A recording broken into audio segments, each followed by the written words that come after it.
Yeah, Emily, Governor Cox says he wants schools across the state to look at ways of how they can eliminate cell phones from the classroom. He's also asking parents to monitor their own social media consumption.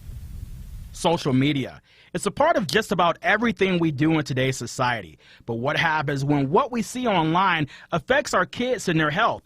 Today, Utah Governor Spencer Cox sharing concerns at the state level of not only how much kids and young adults are on social media, but also their parents.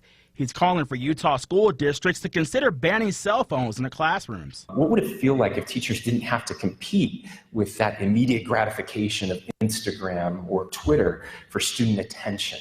Cox referenced in a Mayo Clinic study detailing the harm social media plays in mental health and depression in teens, as well as the effects on sleep patterns. Social media is very different than every other form of media we've had in the past, in that it is not passive, it is active.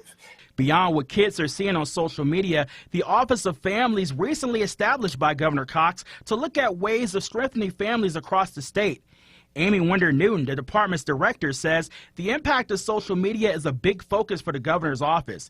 She says teens need to feel comfortable talking to their parents about issues they may be facing.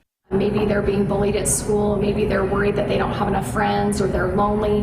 That needs to be something that they feel safe to have a conversation with their parents about. Speaking of parents, the governor also calling on adults to consider the amount of time they're spending on social media and the content they're posting.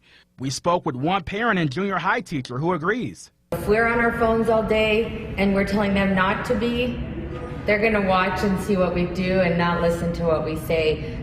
We set the example for our young people, and it's far too easy for people like me and others to say, kids these days. Yeah, now the governor says he's going to be working with state and local school officials as well as the Utah PTA and other groups on how they can develop these policy recommendations. Live in Holiday, Curtis Booker, ABC 4 News. All right, thank you, Curtis.